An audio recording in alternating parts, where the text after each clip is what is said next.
Holbrook New Media. This is Jeffrey K. Holbrook. Welcome to the audio feed from holbrooknewmedia.com. Today, Geoff and Jeffrey, the weekly catch-up. We hope you enjoy the audio version. If you want to see what we look like, I will embed the video for this episode at holbrooknewmedia.com. Hello, everyone. I'm Jeffrey Blanchard. And I am Geoff K. Holbrook, and this is the Weekly Catch-Up.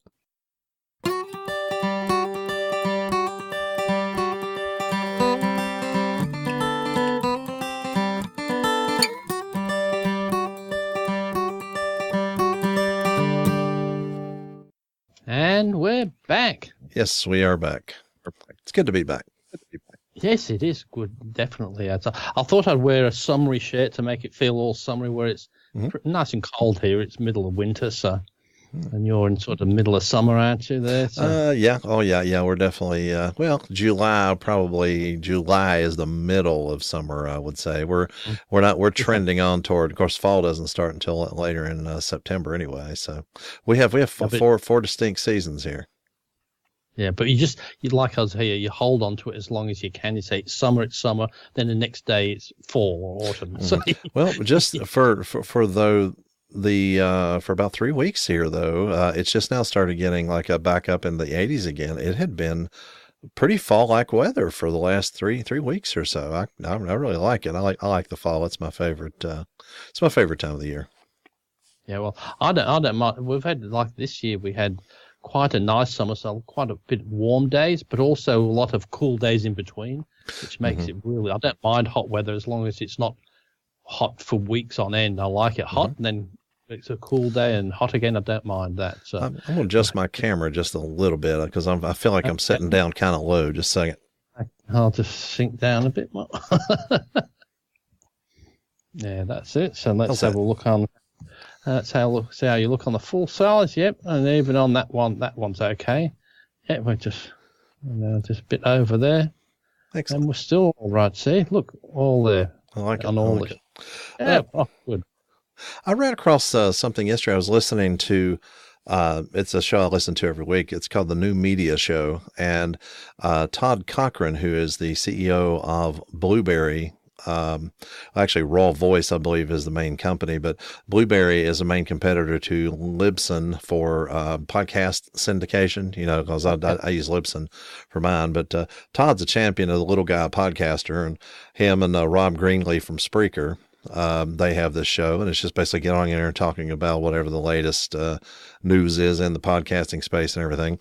And he was talking about an interesting device. It kind of makes you feel like they're hijacking your Android phone. It's kind of an interesting thing. There are these devices now that he has actually got some. I think he's paying $50 a month for each one. But for instance, his sister owns a laundromat, and there is this little device that is Bluetooth, and it can be planted somewhere near there. And any Android phone that has Bluetooth enabled that is within 100 yards of this device will get a push notification of whatever you decided you wanted to put on there. In this case, with the laundromat, they are told exactly where the laundromat is. If they click on it, they are told exactly where the laundromat is and given a special to come in to do that.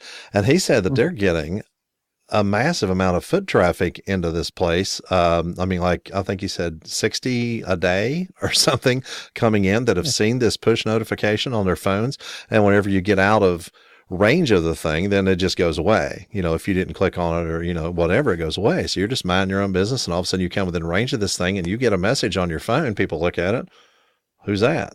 Whoop, they click on it. It gives you basically an ad with a special.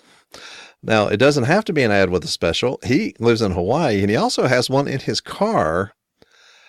And everywhere he drives, any Bluetooth-enabled Android phone that is within range will get a push notification. And then when they push on it, it tells them all about his podcast. So wherever he is, so if you had it on your phone, when if you come walking past my Android phone, it said, "Hey, go to jeffkholbrook.me on YouTube to see the podcast." If you had that device, is it a device you put on the phone, or? Well, no, it isn't on the phone. It's just a separate device that's installed in the area that you want this push notification to happen within about 100 yards of it. At one point, he said 100 meters, and in another one, he said 100 yards. So, anyway, it's a pretty big distance. So this thing is just installed there nearby and has a Bluetooth connection on it. And if you get within range of it, it has a battery that lasts 2 years. And if you get within range of it, whatever messages you had programmed into it will be push notified to any Android phone. Now, there's some type of a thing in the Android system that makes it able to do that, but it cannot do it with Apple phones. But I think there's, 2 or 3 Android phones to every iPhone, I think. So it would be pretty good coverage. It's just everybody thinks, iOS, Apple, and that, but that's only one company. Yes, they sell a bootload of phones, but Samsung sell more, and so do the others. They have the same sort of huge amount of market. So Android is still probably bigger. It just doesn't get all the hype that Apple does. But having said that, with the notification, even mine on the iOS device, I quite often get when I'm on a Saturday driving and going, "Why not get a veal parmesan from the Baxter Tavern?" I'm going past it. So quite often I get that. And so I thought it knows where it's tracking me, but it says, there's something in that area. And I quite often get that. And I just thought, well, how does it do that? Because the place must be paying for that. They must be doing something, not just random. They have to put an ad out there for it to tell me something about the place. So they must be participants in that. It sounds like it'd be a very similar thing, but he said that these do not work with iPhones. However, on my new phone, I'm constantly getting notified by something. Like there's this couple people I work with, and evidently they're all set up too or something like that, but it tells me, so-and-so was nearby, and then it says, I'm on the way to work, and it tells me that, lighter traffic than usual. I'll get there 1 minute earlier. Stuff like that. One of the things I really do love on my phone is that it tells you about that. But what it does when I stop the car, jump out of it, it says, "I've noticed you've stopped the car and I've marked the position on the map." Wow. So, because the biggest fear when you go anywhere is, will I remember where I parked the car? I hadn't thought about that. It does that, but it's so smart because you might say, hang on, where did I park today? And if it gets you in the general direction, at least you'll know. But it says I've marked on the map but it doesn't have to. You don't have to do anything. And also, like when I'm going, it must know my patterns because it says, okay, when you've been here, the next place you always go is home. So as soon as I jump in the car, it says, it's only 25 minutes from home. Here's the map home. Like I didn't remember, yeah. So it does puts that route in there for you, so you don't have to go and say, "I'll do the home button," so you can see it on the map. And in the morning, when I jump into the car on a weekday, it says 15 minutes to work, and it knows you're going to work, and it knows your patterns. And I think some people get a bit funny that you're giving them all this information. I said, well, if you want the internet and these devices to do all these things, they're nothing without data, are they? Really, that's what drives them. Hey, I'm not. I don't care if people know that I go from home to work, from work to there, and if I am worried about where they go, I switch that part of the device off because it's easy enough to say switch off the tracking thing. So. It's not a hard thing to switch on and off. Well, whenever we had the trouble with the burglar the other day, it's the first time in 23 years we'd really had any trouble. Even then, it was pretty well confirmed that I don't really have anything to steal. So anybody trying to track when I'm home and when I'm not, it's really disappointing when you said the only upsetting thing about the breaking is that you was upset that he didn't have anything worth to steal. He drank all my Kool-Aid, of course.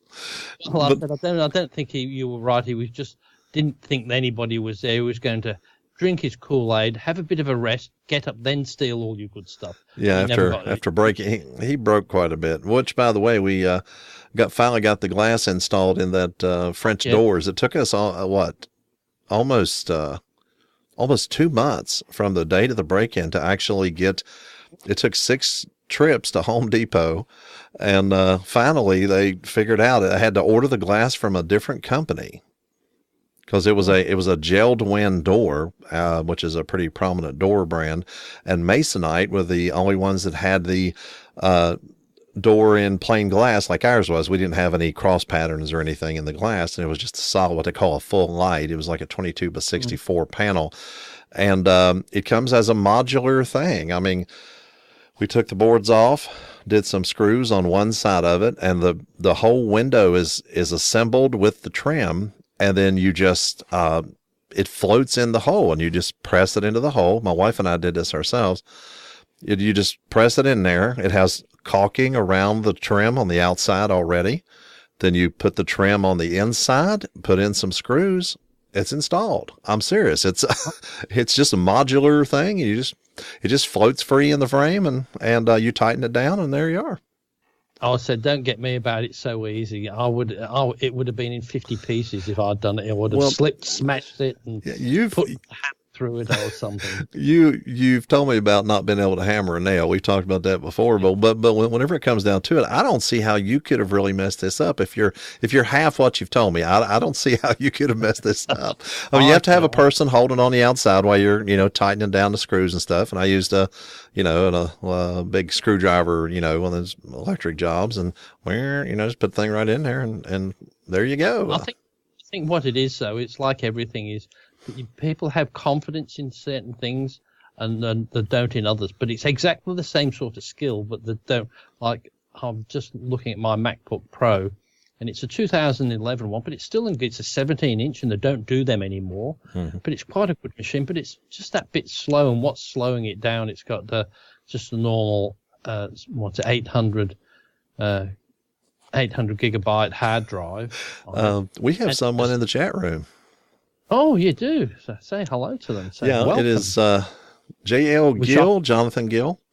I should have some music and sing and dance to say, whoa! Oh, somebody else who can't in America. Are they in America? Well, it said what it says is, that's not true. He did steal Geoff's Kool-Aid. Oh, he did. Well, that's right. Yeah, he did. He didn't take it out of the property. He did drink it, though, didn't he? So, yes. He may got it out the door through the sewerage pipes, but he got. Well, he actually drank it all right there. Yeah, it was just about a third of a gallon. But anyway, Mr. Gill is actually the. He has a podcast called Remnant Bible Fellowship. And whenever he wanted to start a podcast, he was asking me about it. And he's the one that did the theme music for the audio version. He actually recorded it right here in the booth. And the link to get to his podcast is at, it's actually going to be on the show notes for this show on the audio podcast, because where he did the music for the show, I have a link on there where you can go find his podcast. So everybody needs to go and check him out. It's called Remnant Bible Fellowship. If you send me the link, Geoff, I'll put it on our show notes on YouTube so people can click on it from there if they're seeing the video version. So I'm more than happy to do that. So I surely will. That's a small payment for somebody just to come in and have a look from time to time. So that's good. Mm-hmm. So, what I was saying was said about doing the door and that. It said different skill sets with my MacBook Pro, and so I thought, I've got to get something fast. And somebody said it's a perfectly good machine. It still works good. Why don't you dump the hard drive and get an SSD? And I thought a solid state drive for that. Mm-hmm. And I looked up in there. So I'm going to get a 2 terabyte SSD for it, and then they say it will improve the speed by about 1,000% or something because of the SSD, because the old one, it's just so slow chunking around getting the information off the hard drive, whereas an SSD that much quicker. And as I said, I don't need it to be super duper powerful machine, but as long as it just improves it by half the speed that it is at the moment, I wouldn't mind. But see, I'm more than happy to get that. I've ordered that, so that's still about $700 odd, but it's still much better than what I'd end up spending on a new laptop. But then I'm more than happy to unscrew the back of the laptop, unscrew the hard drive, take that out, put this in, and put it back together, which is pretty much the same as what you've done with the window, really, isn't it? It's just like, Yeah. and I could probably just as easily damage that if I do a static shock on it. I could fry me everything if I wanted to on that, and I'm not worried about that. Exactly. See, there's one huge difference: your confidence level. That's right. That's what I said. You're just confident in doing it, so you won't mess it up whatsoever. So I'm hoping this would be a good investment for that. And also, what I've bought from the shop as well this weekend was a USB dock. Okay. Which what they call like the toaster. So it's a USB dock, so it will fit a 2.5 inch hard drive. Oh, they're getting smaller. And that's for the MacBook Pro, and 3.5 inch for the standard size hard drive. Jonathan's asking a question: does a solid state hard drive affect programs like Audacity when it comes to recording audio? I don't. I think it'll be quicker. Definitely will be quicker. Yeah, I would say I would think it would be more, it would have to be more reliable than a hard drive that actually spins and spins up, spins down, does things like that. I would say it would have to be more reliable. Now, you can't have trouble with Audacity in the memory of your computer or whatever like that, but I would think that it would actually I would assume that it would be a much more accurate type of a recording whenever you're doing that, simply because you're not spinning up a drive and spinning it back down. It's something that's just like memory. So I would automatically just myself assume that it would be more reliable. But the funny thing is with SSDs, if you're using, like, say I've got this toaster where I could toaster, that's what they call them. I could take that drive out, just put it in there without connecting it up in through the machine. Mm-hmm. If you're using that as like what I'm planning to do, I've got a Drobo here with 5 3 terabyte hard drives. And I'm going to I'm going to start getting another 6 terabyte one because you can replace them bit by bit. So instead of having 5 3s, I'm just going to, because I'm getting the capacity with all the video footage I've got on there, but replace it with, say, a 6 or an 8. Okay. But then I'll have that 3, and I can use that toaster to put something as a backup, something else separately. Oh, okay, but cool. So you won't have to discard it whenever you get a bigger drive in each slot. Okay. Well, and hopefully, and why I'm doing that is because hard disks will fail eventually, and none of these have failed yet. So I'm waiting for them to fail. So I'll start replacing them before they do. I'll do it like that. But funnily enough, we were saying about whether SSDs are better. They're better for read and write speeds and much quicker for that. But they say they're not as good for storing backups on. You mean at long-term reliability? You mean for like reliability? Yes. Say the old spinning ones will, if you leave it for 2 years, it will be fine. But the SSD, you might find if you don't plug it in, don't power it up more often, you might find there's nothing on there. Well, I know the old floppy disks. Now, CDs didn't have this trouble, but the old floppy disks, if you left them, especially if you left them in a metal cabinet or something like that for a year or something like that, that the magnetic field of the earth would leach away, and whenever it took the right bit away, the thing wouldn't work. Same thing with the beta and VHS tapes. If you left them, you come back. But like I always used to when I filmed a lot on tape, every year go through and fast forward and rewind them just to keep them good, because if they didn't, people who've had ones that don't do them, when they get them out and all they've got is because all the just the chemicals go funny in it and just go really strange. But the normal spinning drive, that's all that is sort of tons of layers of like videotape, isn't it? Really, that's all the spinning drive is. That's got layer upon layer of this fine thing on there. But that's what I'm doing with the MacBook Pro. But then I thought, I'm getting fed up with not doing enough video editing, and I've come to the conclusion it's because this computer's down here in this sort of studio where I've got my sound recording and doing this. And I can do it down here, but I don't like to do it down. I like to do it up in the bigger room upstairs where it's bigger open. and I just like that better up there, so I'm not doing it as much. So I've got my eye on one of the 2017 iMacs, and I'm trying to justify it to myself by saying I need this one just down here for this. Then I can concentrate just on the streaming and do different things on this one down here.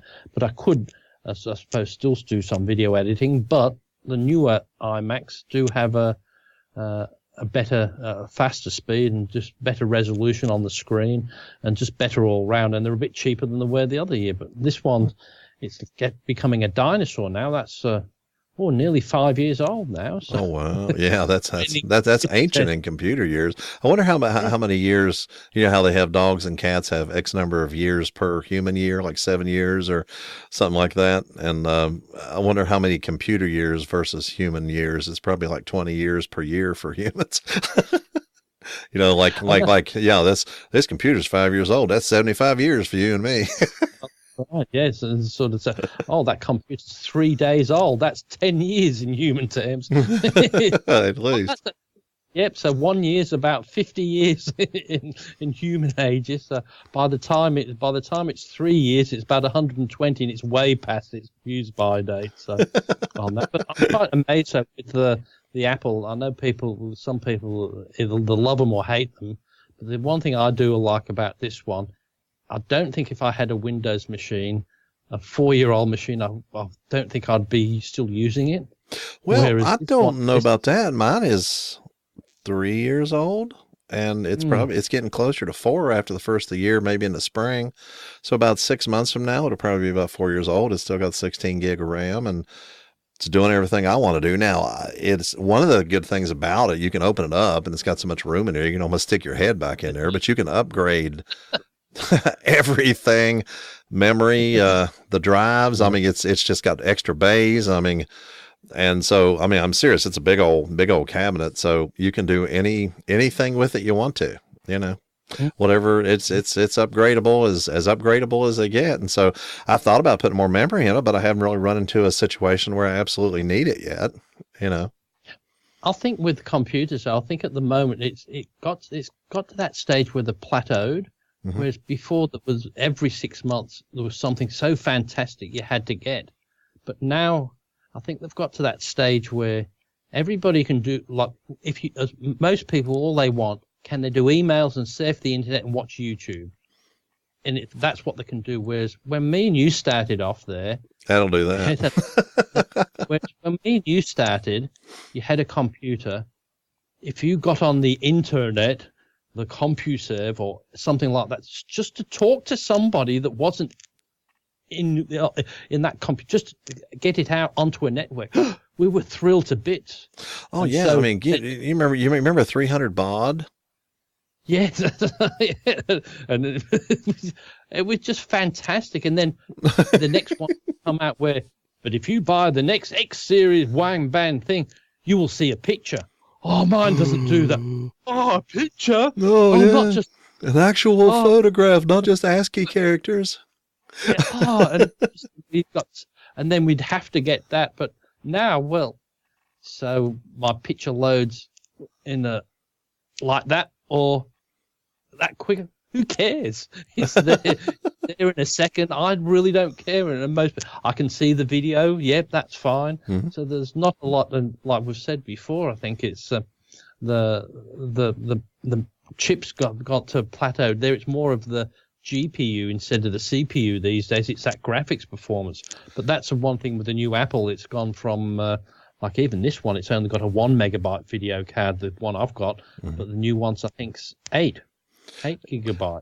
There was a new version of Skyrim that came out that I was automatically eligible to get it downloaded because I had been playing it on the computer here for a while.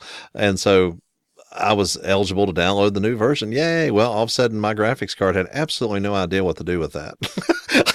It was just completely, yeah, it is, so. I said, who sells a graphics card? The people who make Skyrim. They all have, I've just got the card for you. Well, yeah, I'm sure. Just the card for you. So, basically, since I use this for the video editing, audio editing, and all that stuff like that, I don't even use it for recording audio. Now I have used it to do, I do editing on all this stuff, but I don't even use it to record. Like right now, my my little digital recorder's over there recording the audio off of this, but I don't even use it for that. I just use it for these. But now that is one thing, as old as this computer is, again, coming up on 4 years, if I was actually recording audio or recording video, I might end up having chops and things coming out of it, like drops in the audio or something like that if it was a really old one. But all I do is edit, and so I have the originals on, the digital recorder and things like that. And of course, I got backups on flash drives. I do all of the actual audio podcasting and even videos for my YouTube channel. I have for emergency purposes, I have a 128 gigabyte flash drive that I do all of that on. So if the computer were to crash and I couldn't get anything up and running to get a show out, all I would have to do would be to reach down, pull that flash drive off, plug it into another computer, and I've got all the components, everything I need. Audacity, I could just go ahead and put out a show, because, but it's not like locked into the C drive, and there's backups of stuff on the external 4 terabyte drive too.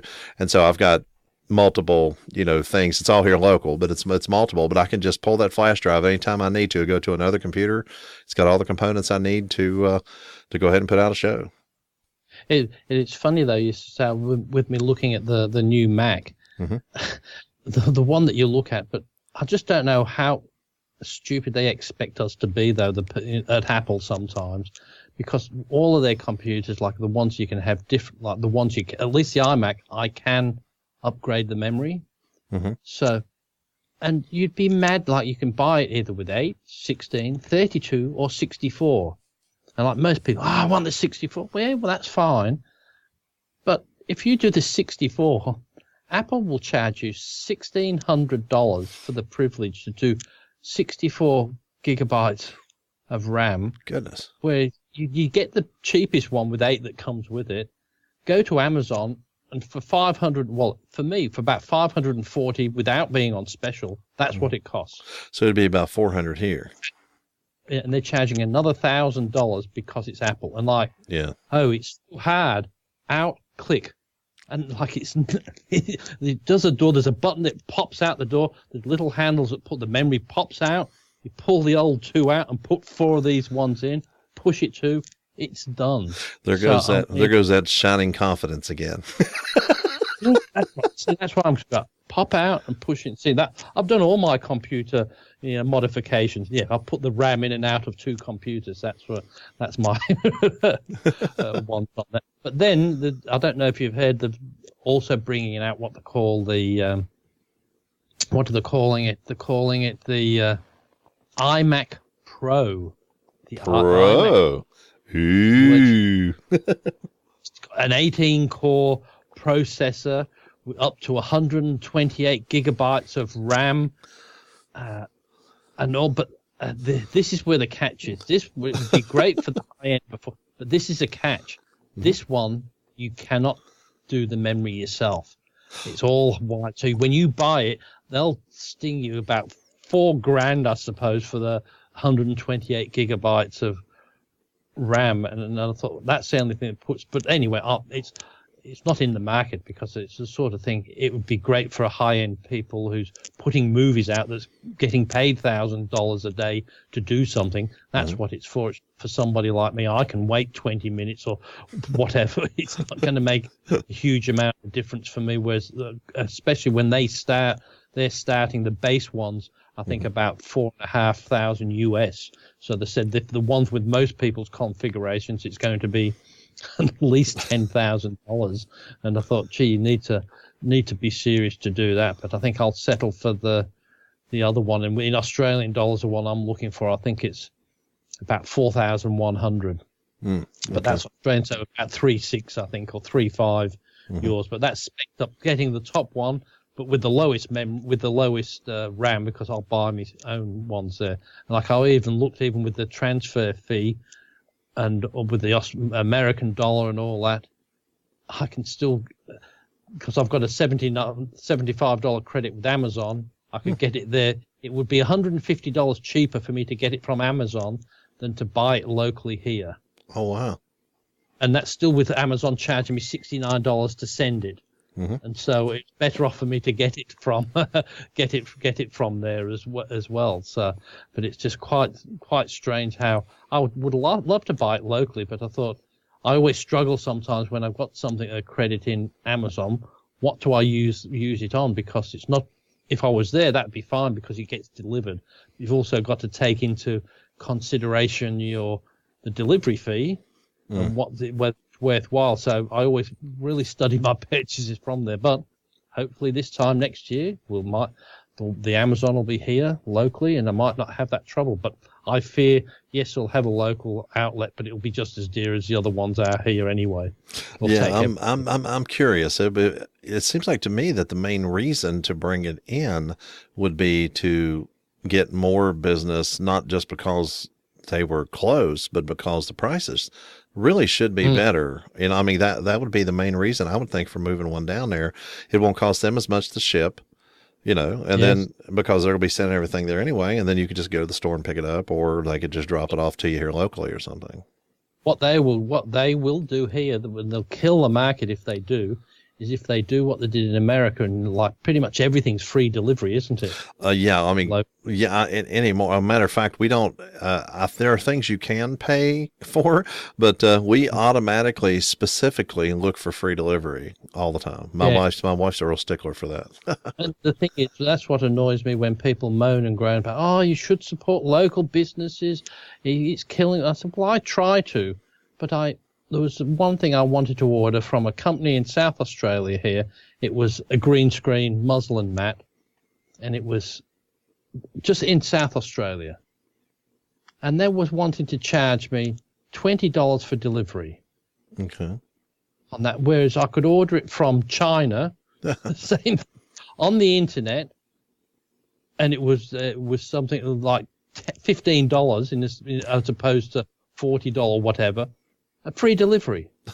And I said, I don't mind paying locally $40. I'll pay for it to get the, but you charge me that much, $20 to deliver it. But even the more worrying thing is the thing from China or from Amazon US gets here quicker than the one I source locally usually. And you think, no wonder people sort of get annoyed, because these internet companies are pretty smart these days to get the customers. They know that's what it is. It's just to get it there quickly. People, if they know they can rely on that speed will get it there, they'll buy through them. And that's what I think. And I just think it's a bit of a cheek when you get something that's so small and you think they'll charge you sometimes $35, and you think, I could have got that online much cheaper somewhere else, but you're trying to sting me. Let's do it locally. And even if you'd say, hey, it's going to cost you $5 delivery, fine. But as I said, some of the time people are so damn greedy. Because the people are just going on the internet ordering it, so they haven't got any overheads to cover on that. So they sort of probably could afford to do that a little bit more. But I think that Amazon will shake them up a bit when that comes, and I think that's the thing I'm hoping that a lot of other places will offer a few more free deliveries for their smaller items. I don't mind paying a big delivery if it's a big bulky item and they've got a big truck and two people got to bring it. I'm more than happy to do that. But when you order an HDMI cable and then they try to charge you $12 for delivery, I think it sounds a little bit much to me. Yeah, well, people around here get mad if delivery on anything is over like $7 or $8 or something. People say, what? Because we have been spoiled. We've been spoiled with the, with all the free shipping and everything we get. I mean, you can always find the same item. Now here, everything's so plentiful. You can always find the same item with free shipping, one way or the other. Yeah. Now on eBay, there are some sellers that will kind of gouge you a bit on some of those things. And what's funny is where I work for the Postal Service, and of course, Jonathan does too. We know how much it costs to ship something, and we're actually a little cheaper than UPS. And all of a sudden somebody will say, well, we're going to ship it priority mail and we're going to charge you $23.87. Yeah. We know how much it costs to ship. They're going to charge you that, but that's not what you're going to make. They're just going to make a decent profit on the mailing charge. Exactly. It must be like a handling fee, like they've been juggling it or something. Maybe, maybe that's what it is. Yeah, it's kind of a bad thing. But the thing I think they rely on people not understanding what the post is these days. I think it's dead and buried, but it's far from that. But they think people, we can say that because nobody posts a letter anymore. So if you said it cost $20, they'll believe you. So.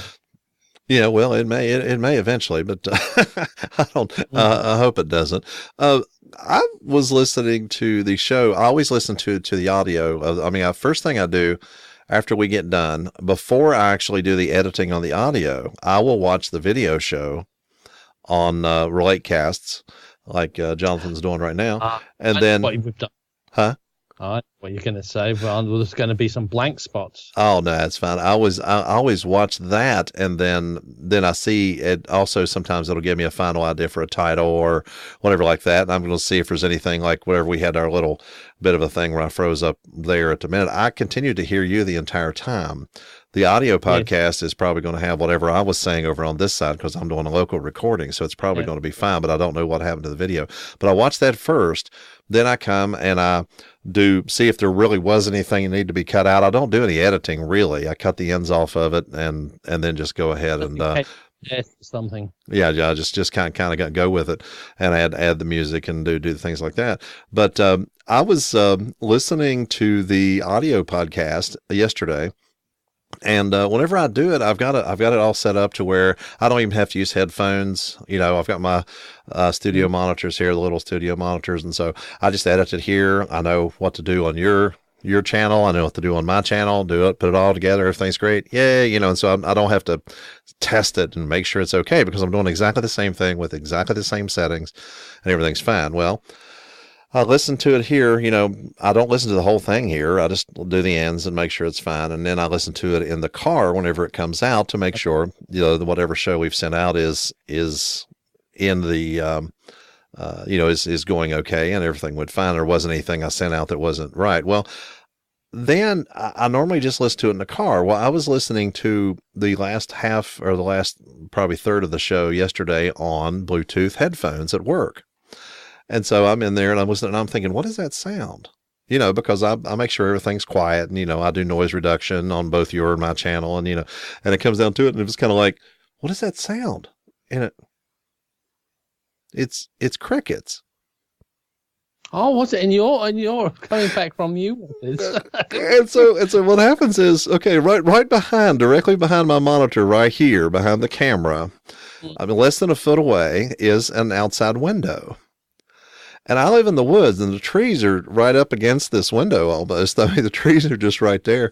And evidently, during that particular, I can't hear them right now, but during that particular period of time, the crickets were so loud at night that it was coming in over my microphone, but I could only hear it faintly in the background once I was listening with earphones. Because you can't hear it at all in the car or on the speakers here, but it was just, it's crickets. And so, it's just a big joke about, where somebody gets up and they do some kind of big thing and nothing, no response at all from the audience and crickets, crickets. So we're hearing crickets. I thought what you was going to say, because I just thought as soon as you said that, I put that webcam on and was showing the dogs. And I thought, I've never set up a microphone for that. So I wouldn't have been surprised if I went quiet on that because I didn't set any audio for that. So it might have been just coming through from the webcam, the audio at that time. Well, I never even thought about that because I just put the camera on. Oh, but no, I laid it over the top. So that was fine. Because our current shop was still working, I laid that video over the top, so it wouldn't have done that. So yeah. Well, this was just on the audio podcast because I didn't hear it over the television when I watched the video, but it was just on the audio podcast that I didn't hear it until I had the earphones on, and so it was it was all of a sudden, and I'm hearing crickets, and I'm like, and I turned it up. Yeah, that's crickets. I wonder where that came. Oh, and evidently they were loud enough outside the window right here. I don't know if I'm going to have to, this is toward the woods. I don't know if I'm going to have to put some sound treatment or something in there, but it was so faint that I don't think anybody would have paid any attention to it, but I picked it up because, I'm critiquing the thing. And, it's just funny. Put a soundtrack behind you with the crickets, a bit of, jungle drums and that boom, boom, boom. Yeah, and nice some kind of, moose mating calls and stuff. Yeah, do that then, but you do all, it's like the little old lady who swallowed a fly. You'll just put all this noise behind you to cover up what's all that noise? That's just to cover up the crickets. Yeah, we're getting tired of hearing crickets. So that's why there's Led Zeppelin playing in the background. Jonathan has another question here. It says, what do you think is going to be the next paradigm shift in computers? Because they can only make things smaller and thinner and increase their memory and power for so long. Yes, well, I don't know. Maybe it's going to be the Tom Cruise Minority Report computers. Oh yeah, there you go. Those ones where they just and pull. Yeah, the kind of like the.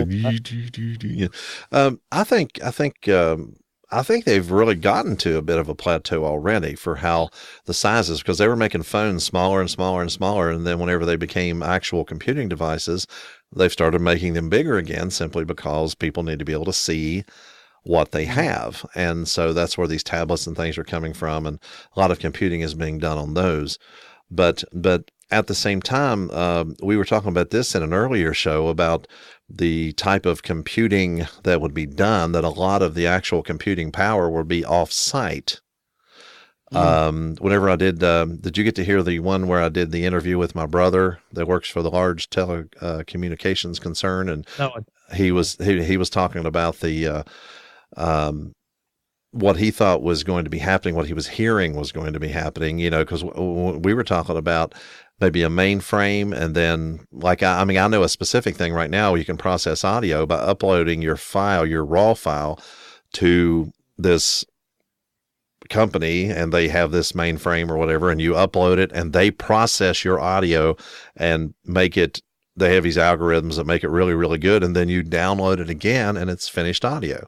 And so all the power for this is done on their system. And I think there's going to be a lot more things later on that are going to be set up to where you have your computer here, but they don't have to get more powerful simply because you're going to be doing a lot of your actual computing power is going to be off-site over the internet somewhere and not necessarily at your home or at your office, wherever you need it. Now, what he was talking about was sharing computer power. Like if there was something need to be done, there would be group computing, such as there would be a problem that needed to be solved, and it required a lot of number crunching, and we're kind of networked together in a way to where my computer is doing part of it, your computer is working on another part of it, Jonathan's computer is working on another part of it, and so between all of us, we get these. Then it all gets put together as a final result in the main computer. I phoned ding then. Oh, was that you? No, you heard it. Yeah, it's over here. Yeah, I heard it ding. I was going to see. I was going to say. Oh, yeah, that's. Oh, hey. Yeah, it's just keeps giving me these notifications. I'm getting some. I actually got the whenever I get a message, an instant message from somebody, I actually get a the unrelenting force shout from Skyrim. From the game is this is big old barbarian screams, basically what it amounts to.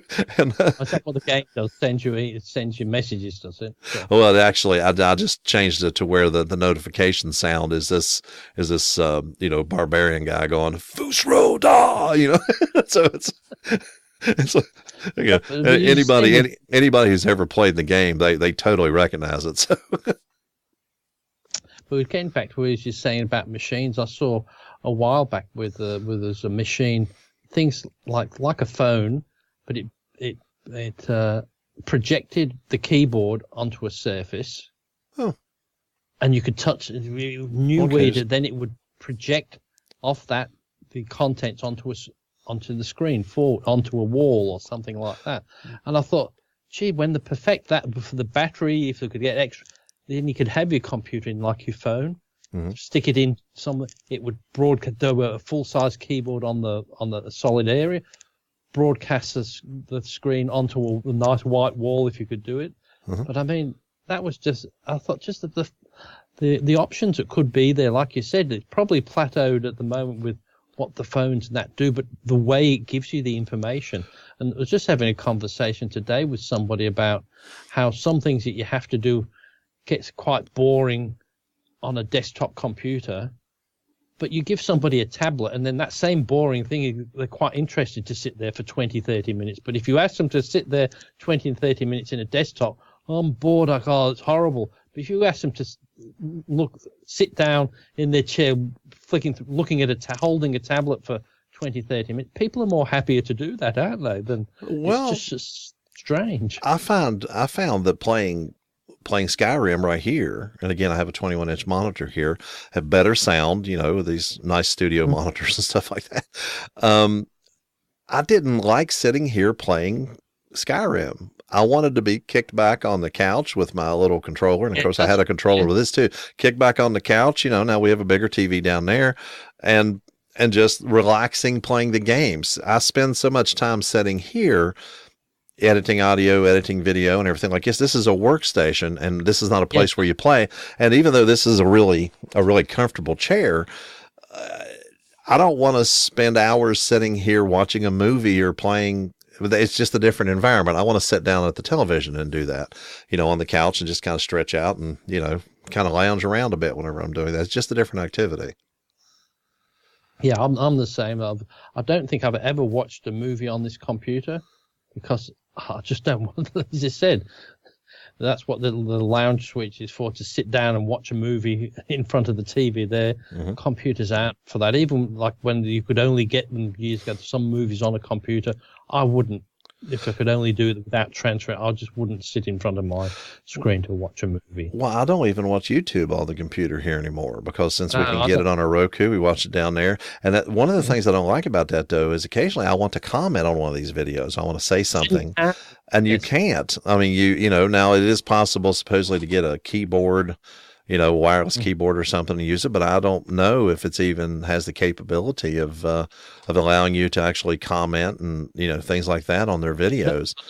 The new, the Android smart TV software, now you can on the YouTube, you can press another button, it'll come up with the comments and you can actually do it. Whereas before everybody was saying that's what I had. Click here to do that. And you said, well, I can't.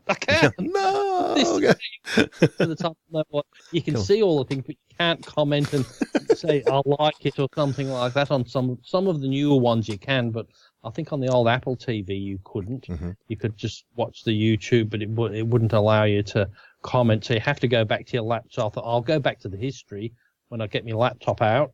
If I want to, and I'll go back and do the likes and that on those ones. So one of the things that this phone is capable of, they have a new little docking station type of thing. Yes. DEXA or something like that. It's something that this will plug into and actually stream to your television, and it makes it a computer.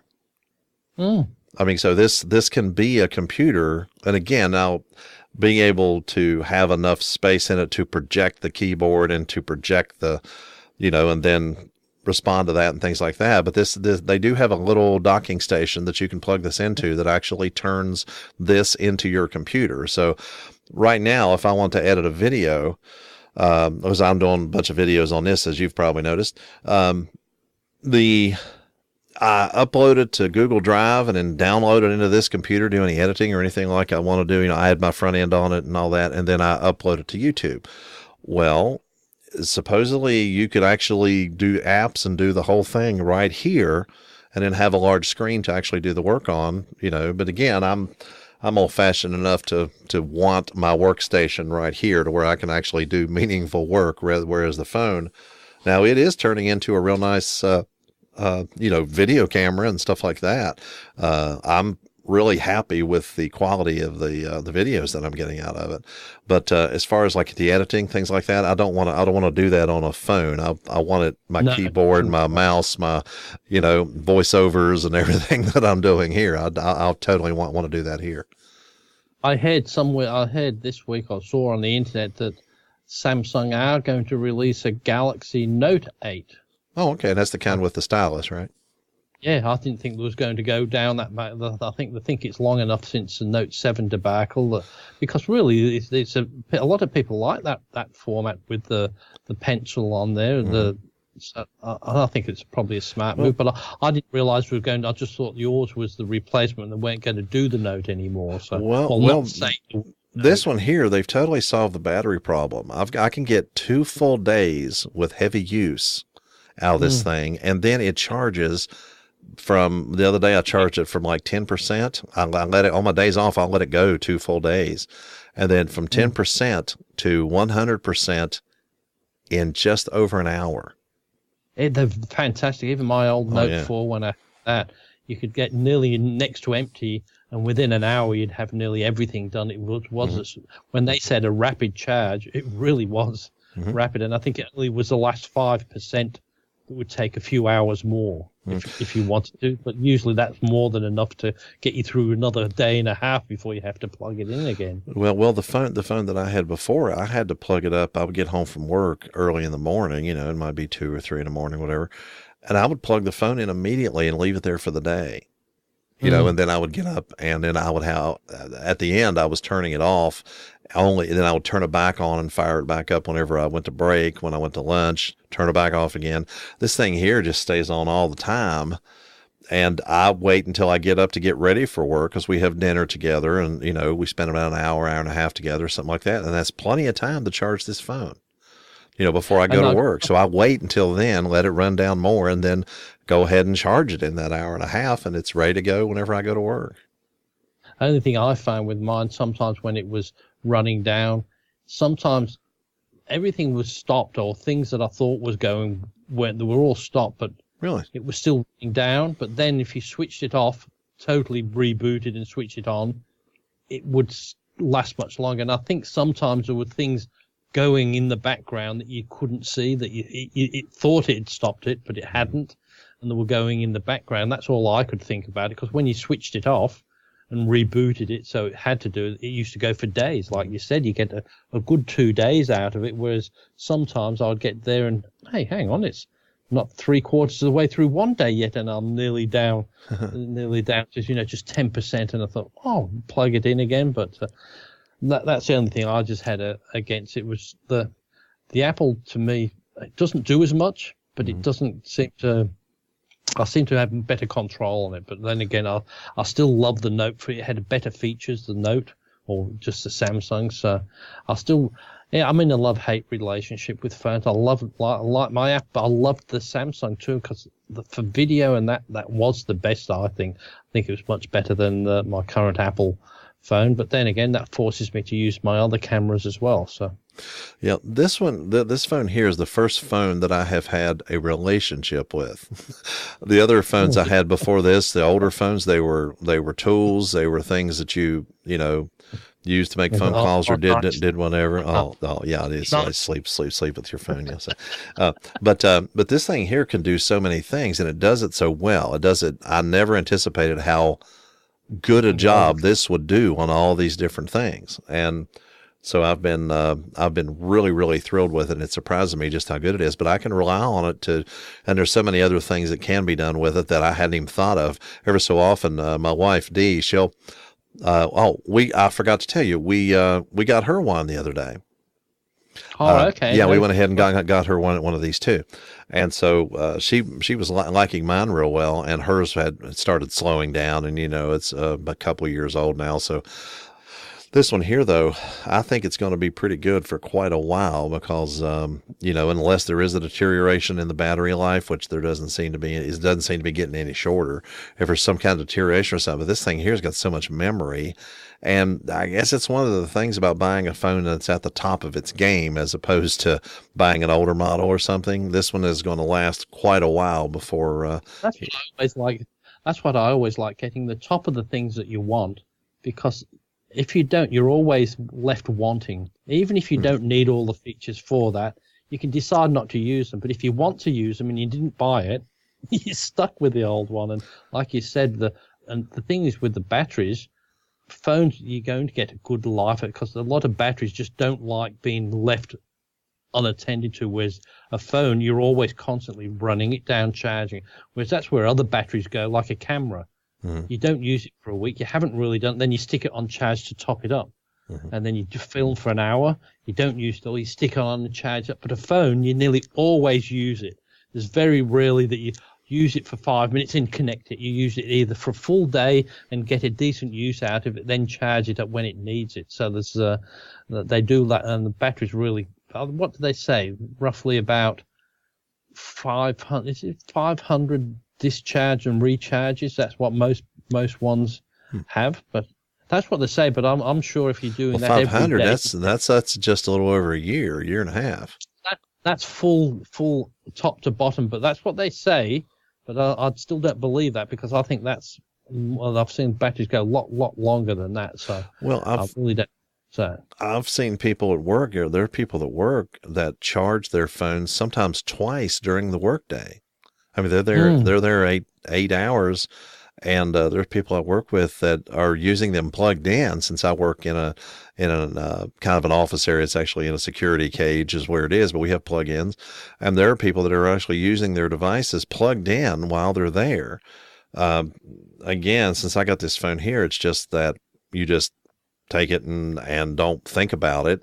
I mean, you could even forget about charging it the second day, get another full day's use out of it if you have to. And like you say, that is quite the luxury. And I do too, but some people don't. They see 83% and they have to charge it. I said, well, I've got more than enough for the next day. Leave it. But some people see anything off 100%. When they get home, they have to charge it. So. Well, that's one of the reasons why whenever I get home, I might have used 30% of it over the course of my workday. And so it'll be 72% or 70%, something like that. And so then I will just let it sit there all day long. Since this thing charges so quickly, it charges in an hour, less than an hour and a half. Then I wait until I wake up, and then while we're eating dinner, the thing charges up, and I can pick it up before I go to work, and it's 100% ready to go again. So I let it run down as far as I can. And they're that quick. If you wear run down, you can even put it on the cigarette lighter in the car, or you can't call it a cigarette lighter adapter, the accessory adapter in your car, which remarkably looks like the cigarette plug, the old cigarette plug, but you can plug them into that, and like you especially, you've got your 40-minute commute, it would do most of the job, even if it did half if it was on the electricity. It was fully charged by going to work and coming home again, so you're never going to have a problem with that. I worry about partial charging. Yeah, I don't like I mean, I don't want to charge it if it's 70%. I don't want to charge it 20 and leave 10. And then come back and charge it again for the rest of the 10. I'm not happy with that. I want to do it all in one setting. And again, this one here charges so quickly that it's really not an issue. It isn't a problem at all. No, and as you said, with that one, they've done a good job on that. And it was probably one of the best phones to get at the time, because with the trouble they had, they would put all their efforts, everything into that phone, more so than you would have got if they never had the trouble. That probably wouldn't have been that little bit extra nice. And I think that's exactly why that is a real winner, that one, because the poor devils lost such a big market share from Apple, and Apple must have just been jumping for joy that the time that they released theirs and they got it out, everything went wrong from. So all the thousands that were going to get the Samsung got the Apple, didn't they? Because there was nothing really else to compete with it at the time, was it? So. No, there wasn't. So then all of a sudden they seem to have they did a really big marketing campaign for the Galaxy 8 and 8 Plus, S8 and 8 Plus. So, but like you say, that I just started looking, and this again, I usually don't buy the top of the line. I usually will buy one, usually the second one down that is really nice. It's not the latest, but it's really nice. It's usually half the price of the latest model. And so I'll generally go with the second one down. But this time I went ahead and pre-ordered the thing. I'd never done it, but I am really happy, and my wife's really happy too now that she has one. So it's actually been a really good experience, and we really like the phones. Well, I'm glad that the new iMac Pro's got the soldered memory in there, because that's one thing that's put me off. So I won't think, should I have got that? Because I know I end up doing that a lot of the time, buying the highest spec one. I don't need it, but because it's there. Well, you'll I mean, feel- but at the same time, it will last longer, Yeah, and I but mean, if you want it, you can kind of tell you that it will last longer than the second one down if you. pay Apple $4,000 for the memory to put into, because if it's got 128 gigabytes worth of memory, you have to use it, don't you? You have to put that on there, even if you don't want it. But why buy a machine that can take that if you're only going to put 64? Yeah. And if you're only going to do that, well, you might as well get the lower one. But there's enough in that to make it too expensive. So I'll take your thing, go the next one down. So which is just the normal iMac. But then there's a lot of people will be out there saying, don't waste your money on it. Go get a Windows machine and that. But hey, I don't know. I've got a Windows machine, a laptop, a Dell, an i7 processor. That still does me good. But it's what you're, like you said, what you're comfortable sitting in front of. And I do like the iMacs for what they are. I just like that it's done. And people say, oh, you can't upgrade. Yeah, well, as I said, I've never have done, but I had all Windows machines a lot before. Mm-hmm. And I never did much with them. And by the time I wanted to upgrade them, oh, yes, you can upgrade them, but that's still old. You need to do that. And then by the time I've done that, well, I pretty much bought a new machine anyway. So, yes, I was able to upgrade it, but I still had all the rigmarole to do that. But I might get a Windows with a big box if it's going to be at home. I could use the big box down here and put this back to the video editing.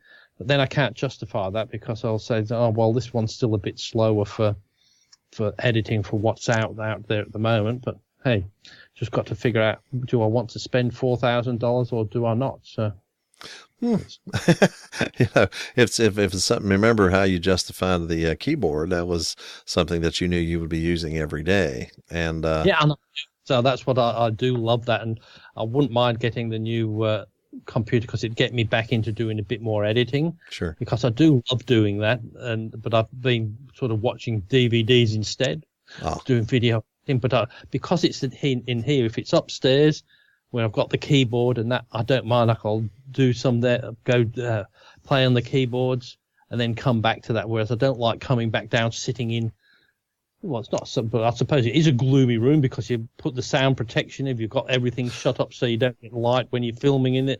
So it is just like a dungeon, really, isn't it? In a room where upstairs is open windows, nice and bright, and that you can do it. It's, I'm considering it, and then that'll make it worthwhile. Then I can leave this down here, and then I might be able to upgrade the Wirecast on that. Then I'm can do a bit more experimenting with that. But then what I'll do, I won't do any more broadcasting or anything. But hopefully we won't do that. I'll just have to do, to figure out some ways to do more on that as well. So sounds good. William's on his own. Well, now he's back. His mate went home last night, so William's on his own again. So he's not very happy that he's just on his own. I don't think anyway. So that's the way it goes. Come to an hour again. Gee, that went very quickly. It really did. Let me do a little bit of housekeeping here. Hey, make sure, like I mentioned earlier in the show, that you go and check out Remnant Bible Fellowship. We will have the links in the show notes, both on the audio and on the video show notes. And then, of course, you can find everything I do at holbrooknewmedia.com. And in jeffblanchard.com, or Blanchard, I believe is the way it should be pronounced. Oh, whichever. As I said, but when we used to live in England, it was Blanchard, the same way as the Americans say it, but it's only when we're here that we say Blanchard. It's Blanchard. That's how they used to say it in England, and that's how they say it in America. But hey, as long as you call me any Geoff, I suppose that's the main thing. Don't care. As long as I know you're talking about. I do believe on the audio podcast I am saying Blanchard. Well, that's fine because you're American. That's how they say it. But I know there's a lot of Blanchards there, so I mean and they do say that in England. It's only here we say that because people say what Blanchard, and you say what's that? So you've got to anyway. Just easier. Thanks for watching, everybody, and we'll see you all next week. Bye for now. Thank you so much for listening. Links for a free subscription, feedback, and everything else we do is at holbrooknewmedia.com. You can find all things Geoff Blanchard at jeffblanchard.com.